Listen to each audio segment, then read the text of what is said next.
Tonight, Canada's response to a deadly attack Israel is calling a tragic mistake.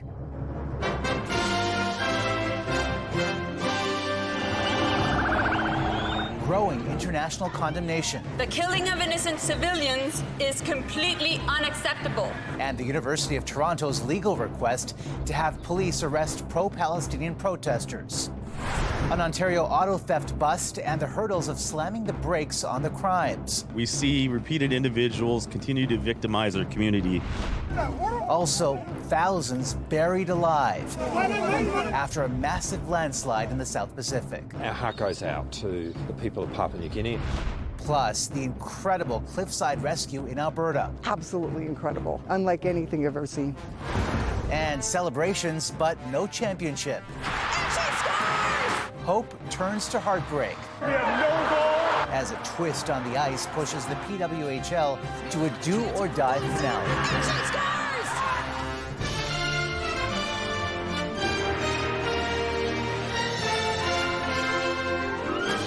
CTV National News with Omar Sachedina.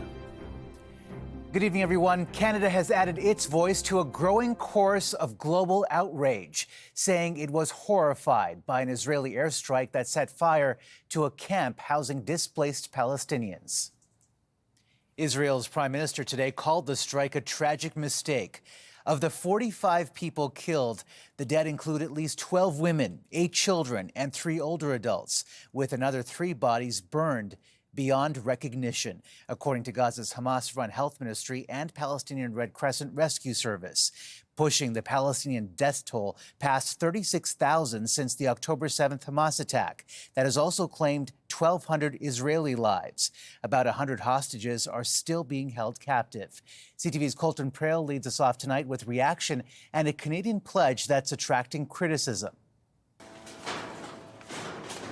Charred debris is all that's left after a deadly Israeli strike on an encampment near Rafah Sunday. Something unfortunately went tragically wrong, Israeli Prime Minister Benjamin Netanyahu told his country's parliament today. Israel has launched an investigation into the strike that the Hamas-run health authority says killed at least 45 and injured well over 200. Now fleeing the encampment and displaced for the 8th time, this Palestinian family left wondering where in Gaza is safe. We listened to them and their leaflets, this man says. Today, none of that was adhered to. It comes as Israel faces unprecedented international pressure to halt their assault on Rafah. Palestinian civilians do not have any safe space to go. The killing of innocent civilians is completely unacceptable, and the decisions of the International Court of Justice are binding. And as Palestinians search for safety, today Canada is increasing the number of emergency visas available from 1,000 to 5,000. I think we do have to have hope in a situation of a humanitarian catastrophe such as Gaza, but we have to be realistic. Canada has not, nor will ever control the comings and goings at Rafah gates. Critics question the government's inability to get people out of Gaza. This is just not good enough. It's not good enough for family members who's dying, and there's a genocide going on right now. As Israel faces mounting pressure over its strikes in Rafah, negotiators are set to meet to restart peace talks in Cairo tomorrow. Qatari officials have warned this weekend's destruction could be a hindrance to progress. Omar. Colton, thanks. The conflict in the Middle East has triggered protests on campuses across Canada. And today, the University of Toronto said it was taking steps to request police intervention. Also today, that university's president, along with the presidents of Concordia, McGill, and the University of British Columbia, appeared before the House of Commons Justice Committee to defend their efforts to combat anti-Semitism on their campuses. Here's CTV's Annie Bergeron-Oliver. The deadline to clear out of campus has come and gone, but the protesters remain. A moment marked today by a rally. Really, the ball is in their court, right? Students are here. They will continue to be here. They will continue to demand divestment despite the threats of police, despite the threats of academic repercussions. The pro-Palestinian protesters are demanding the University of Toronto end partnerships with Israeli universities and divest from companies profiting from Israel's offensive. Today, the protest growing due to support from labor leaders. If the University of Toronto makes a move against the students, they'll have to go through the workers first. The University of Toronto issued a trespass notice last week. Now it's seeking an injunction to have protesters clear the space within 24 hours or face forcible removal by police. Some of these have been related to recent actions. Speaking to parliamentarians, U of T's president said acts of hate speech have been reported to Toronto police. Nobody has been suspended or expelled despite having graphics like this. They've just been asked to take them down. Actions are underway, but it does take some time to follow due process. The presidents of 4 major universities appearing before a parliamentary committee today to talk about the encampments on campus as well as a rise in anti-Semitism. Intifada revolution, from the river to the sea. Do you consider these chants to be hateful and anti-Semitic? The way I hear them used right now on our campuses, including at McGill, I find it anti-Semitic. They are unfortunate, awful, and can be considered anti-Semitic. The testimonies come as a Superior Court judge in Quebec granted UQAM a partial injunction, requiring protesters to stay at least 2 meters away from campus and grant access to university and fire officials for safety checks. A time for the hearing regarding the University of Toronto's injunction request is expected to be set tomorrow. Omar? Annie, thank you. Toronto police have released surveillance footage after a weekend shooting at a Jewish girls' school. The video shows a dark-colored vehicle reversing, then stopping in front of the school. No one was inside when police say 2 suspects fired a gun just before 5 Saturday morning. None of us want to have to drop our kids off at a school behind heavy police presence. This is unacceptable and things have to change. Dozens gathered in solidarity today outside the school. Ontario police have arrested more than a dozen people in a 7-month auto theft investigation. And as CTV's Heather Wright reports, it's not the first time the suspects have been accused of the same crimes. Stolen from driveways and parking lots, these vehicles were loaded into shipping containers bound for the Middle East. They are just 2 of the 369 vehicles recovered by police in Project Odyssey. Since October of 2023, we have been investigating hundreds of stolen autos that have been destined for foreign markets. Police have arrested 16 people with warrants issued for the arrests of 10 others. Part of an organized crime group police say was stealing cars in southern Ontario and using a transportation company to ship the stolen vehicles to the port of Montreal and onto Oman and the United Arab Emirates. Based on the evidence, we believe the trucking company owners, workers, and operators were fully aware and complicit in the shipping of these stolen vehicles. Of the 26 people arrested or who have warrants issued in this case, 14 were out on bail, all with previous car theft charges. But in cases involving property theft, defense attorney Daniel Lerner says bail is almost always granted. People are presumed innocent. All we have right now is somebody saying this person committed a crime. And nothing's been tested. There's no sworn evidence. The Insurance Bureau of Canada has called car thefts a national crisis. The agency says 105,000 vehicles were stolen across the country in 2022, resulting in $1.2 billion in insurance claims. Ottawa has given the provinces millions of dollars to address the surge in car thefts and violent carjackings. But police say it can be frustrating to arrest the same people. It does get frustrating, but we have a job to do. Police are still looking for those 10 outstanding suspects, but of the 16 who were charged and arrested, they have all been granted bail and have since been released. Heather Wright, CTV News, Toronto. Thousands of residents in British Columbia were finally allowed to return home 2 weeks after a wildfire forced them to flee. Around 4,700 people in Fort Nelson were under an evacuation order that's now been lifted. And at least 16 people have been killed by a powerful cyclone that's lashed the coastlines of India and Bangladesh. Heavy rain and destructive winds pummeled the region, inundating roads, toppling trees, and destroying homes. Nearly 800,000 people have been displaced by Cyclone Ramal, the first major storm to hit the region this year. A catastrophic landslide in Papua New Guinea is now believed to have claimed at least 2,000 lives. people buried alive. And while the island nation formally requested international help today, getting it there won't be easy. A major highway is under at least 6 meters of debris. CTV's Tony Grace on the devastation.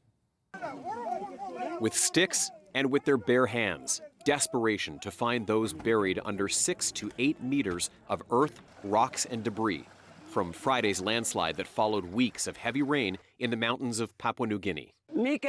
18 of my family members are buried beneath the debris and soil I'm standing on, said this woman. I am standing here helplessly. As the few recovered are carried away, a grim reality is now setting in. People, I think, are realizing that the chances are very slim that anyone can basically be taken out alive.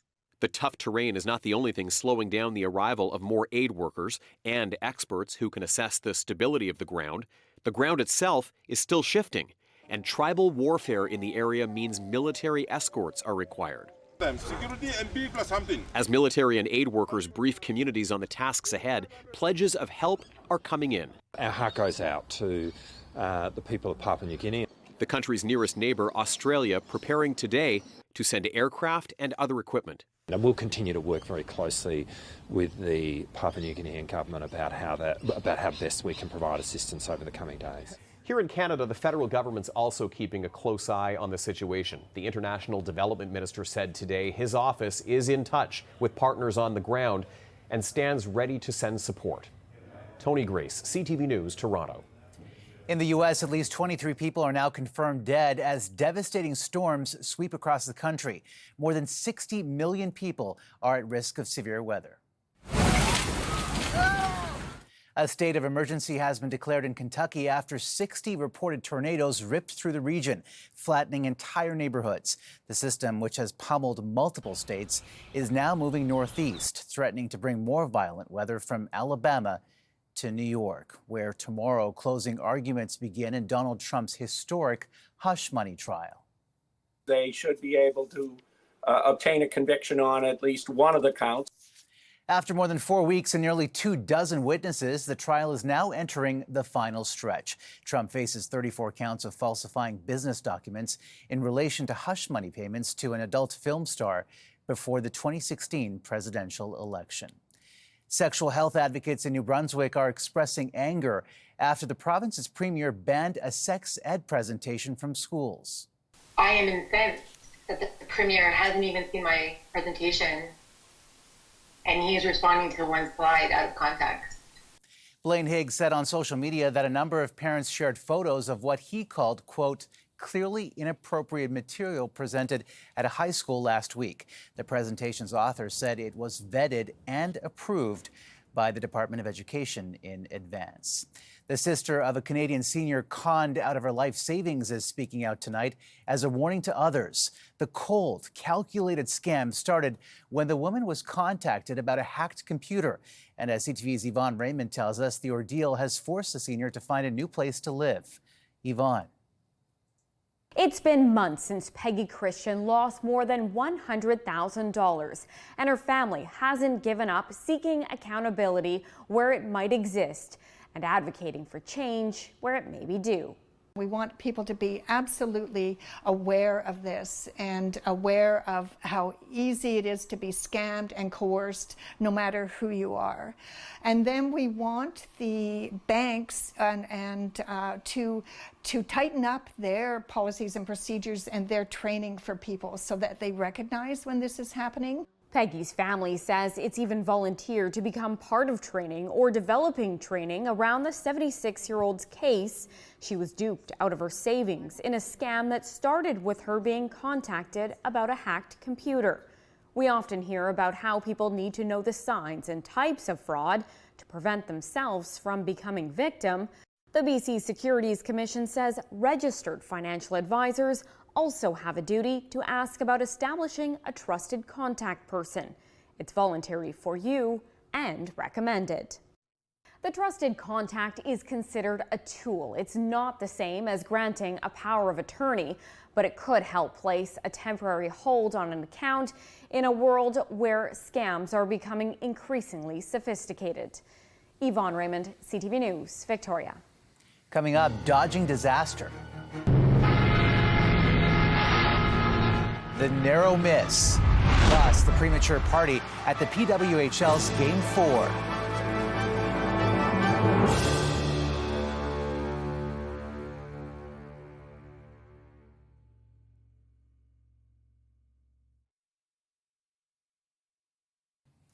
Incredible footage out of Australia today, where a light plane has narrowly avoided disaster during a crash landing.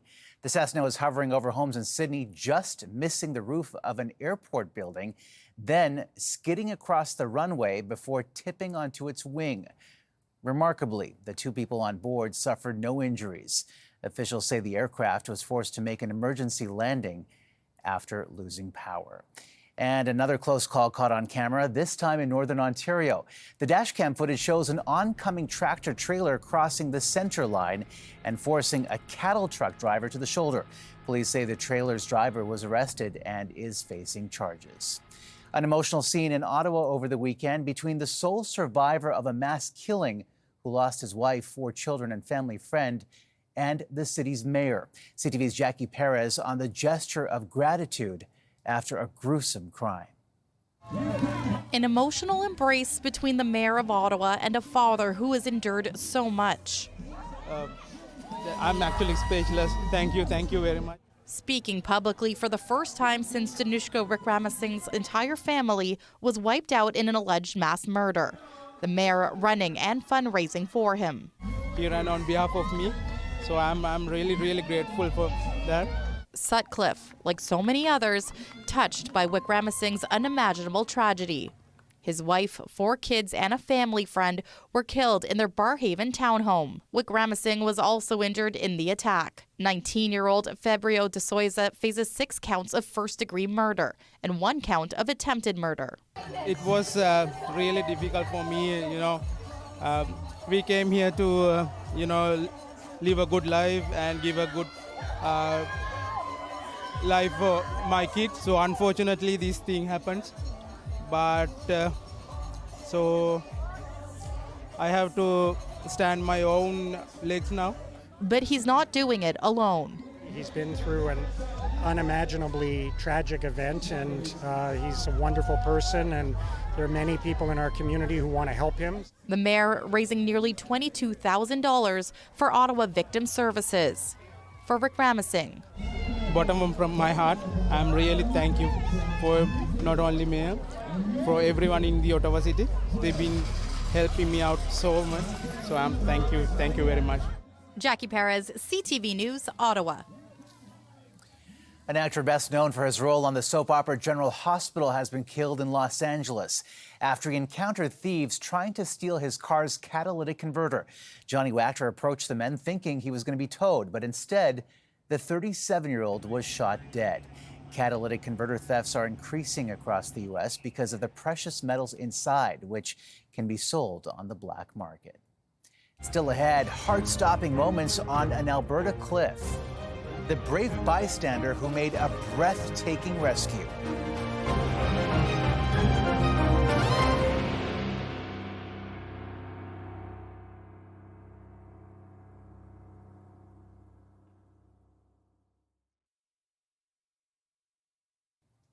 A mother's love knows no bounds, so you can imagine the nightmare for a wild mare in Alberta, helplessly watching her foal stuck on a steep cliffside. CTV's Tyler Barrow tells us what happened next. While out for a Sunday drive with her grandson to look at wild horses west of Sundre, Debbie McGorn witnessed the heart-stopping tumble of a foal down an embankment. The foal's frantic mother was nearby, but couldn't help the newborn left thrashing in some brush atop a sandy cliff. Oh, we were all just holding our breath because it was really struggling. As she was taking video of the ordeal, a truck driven by Dustin Lyle was passing by. He stopped to help. Next thing I know, Dustin is climbing up the side of the hill here, and he's going up to rescue the foal. So I just decided nobody else was going up, so I just went up the mountain there. Lyle was familiar with the terrain, but says conditions were treacherous due to the recent rainfall. Dustin now has some room. Trying to stay on his feet, Lyle would eventually pull the foal free from the branches. As I went up and went across, there and grabbed the horse by the colt by the front leg and drug it up. It feels pretty good to get it off there and get with its mom. It's not very old anyways, I don't think so. Lyle, who was born and raised in Sundre, says he has seen a lot of wild horses when traveling west. Didn't really realize how important the wild horses are to everybody. Currently in Alberta, there are nearly 1,500 feral horses, according to the province. Lyle's heroics lauded by an advocacy group supporting wild horses. Like any hero, he doesn't think he's a hero. He just did what he had to do. Creating a memory onlookers won't soon forget. It was just absolutely incredible, unlike anything I've ever seen. Fittingly, her grandson has now named the foal Tumbler. Tyler Barrow, CTV News, near Yahatinda.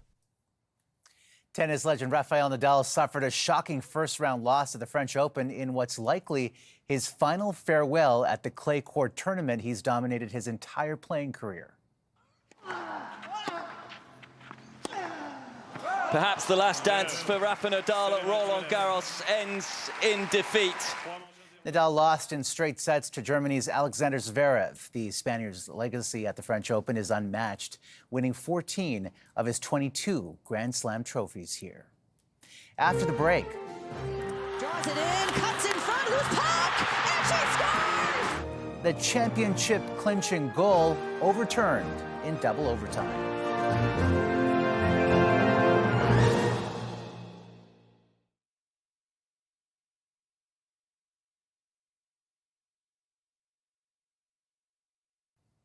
A championship celebration in the Professional Women's Hockey League was interrupted by referees overturning the apparent game-winning goal.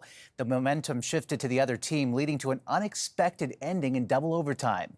Here's CTV's Paul Hollingsworth. Draws it in, cuts in front, loose puck, and she scores! At first glance, it was a magical hockey moment. A game-winning goal for Minnesota to capture the first ever championship in the PWHL. But turns out that wasn't the case. Upon further review, the Minnesota player slid into the Boston goalie. So, Goaltender interference. I thought it was going to be a goal. Hockey fan Mike Fougier changed his tune after watching the highlight closely. What I look at, that really should not count as a goal. Abby Wambolt agrees. And that's goalie interference, and she couldn't really move. So good call. Yeah. As for Montreal PWHL head coach Corey Chevery, I didn't really have a reaction because I thought that it would be called back right away. Adding to the drama, Boston then scored the real winning goal to extend the series to a deciding game to crown the champion. Beyond the controversy surrounding how that game ended, it was also a signature moment for the first year PWHL. More than 13,000 fans were on hand to watch that game. Chevery says it was a tough loss for Minnesota, also a great opportunity to generate excitement. I think the league, the majority, would be happy with the series going to the final game. Even with a much discussed disallowed goal, it's working out to be a big win for the league as it attracts even more fans. Paul Hollingsworth, CTV News, Halifax. And that's a snapshot of this Monday. For all of us at CTV National News, thank you for watching and good night.